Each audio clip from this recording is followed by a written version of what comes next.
Is your instinct to rush in, to fix, to pour your heart and soul into someone else's problem because you care and you genuinely want to help, only to end up frustrated when they get irritated, pull away, or ignore you altogether?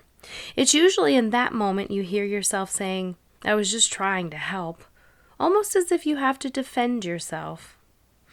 Well, you might not be helping in the way you think you are. In fact, you might be overriding or even disrespecting the other person without realizing it. I'm Lori, your feral mystic. Today we're talking about the codependent helper, the person who means well but ends up doing more than what's needed and sometimes more than what was ever even wanted. Here's what you might not want to hear, but probably need to hear.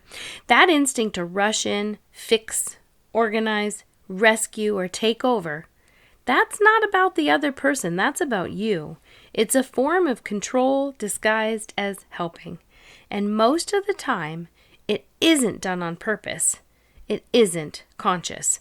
It's a reaction to discomfort. It's uncomfortable to sit with someone else's pain. It's uncomfortable to watch someone struggle, cry, feel lost or overwhelmed, especially if you are a sensitive, empathic, or intuitive person. And your nervous system may not know the difference between your discomfort and someone else's. Then, instead of one person struggling, there are two nervous systems reacting. So you look for relief, and the fastest relief is action. Fix it, solve it, make it stop. Then you jump in, take on something that doesn't belong to you, something that wasn't created by you, and can't be solved by you. That version of helping often overrides someone's authority, their timing, and their process. It comes with an unspoken judgment. You're doing it wrong. Let me do it the right way. You are not capable. Real support looks nothing like that. Real support honors the person, their journey, their thoughts, and their intelligence. Real support comes from a calm, non-reactive nervous system. It empowers the other person. It does not make them feel less than. It doesn't take over or control. It offers options and allows the person to decide what they need. Think of it this way. A friend is moving. They're very stressed. There's a time crunch. They're encountering delays and frustrations. And you feel an overwhelming need to do something. But rather than barging in, taking over, and telling them how it should be done, you offer something simple and let them choose. "I'm off on Saturday. Let me know if I can help. I have extra boxes in the garage. If that would make it easier, I can drop them off. I can always run and get some food. Let me know." The difference here is sovereignty. You offer, they decide. I've been doing this work a long time, and I practice this intentionally with clients. I offer something and let them decide. Let me know if you'd like me to send you that website. I can text you the information if you're interested. That puts it into their hands. Most of the time, they never bring it up again. Sometimes they reach out asking for the website or the book that I mentioned. And that's the point right there. It allows them to choose whether it's helpful or not. There's no emotional consequence if they say no. There's no withdrawal if they don't take you up on it.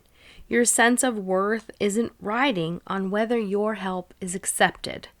And this is where a lot of people get tripped up. Because when your identity is tied to being helpful, needed, or useful, a no can feel like rejection, or failure, or proof that you're not important or good enough. So you push a little harder, you explain why your help makes sense, you keep offering solutions when none were asked for. Often they didn't need you to fix anything, they just wanted to vent, release some energy, get something off of their chest, or feel like they're not alone. True support doesn't take over someone else's process or think that they aren't capable, but rather it lets them lead. It says, "I trust you to know your life." So how do you begin to shift this into a more supportive direction? The first step is learning to be less reactive and more responsive, so you can actually see how you're showing up. The most powerful tool here is the pause. Just pause. before you offer advice, before you leap into action, before you rush in to fix, rescue, organize, or protect. Pause just long enough to notice where you are. You can ask yourself, do I feel the need to fix, rescue, or protect? Am I overriding the other person's authority? Am I judging the situation? Do I see them as less than or incapable? Do I think my way is the only way? Am I trying to stop my discomfort rather than support them? This isn't about shaming or judging yourself. It's about disrupting an automatic program that you learned long ago and beginning to shift into something more supportive. True help requires less rescuing, more respect, less fixing, more support, less assumption, more observation. And remember, you've likely been responding this way for years, maybe decades. Shifting in a new direction takes repetition and consistency. Support shouldn't leave either of you frustrated or stripped of your authority. If it does, it isn't working. I'm Lori, your Feral Mystic, and if today's practice resonated with you, please subscribe and join me next Wednesday for more guidance, support, and the reminder that you're not alone on this journey.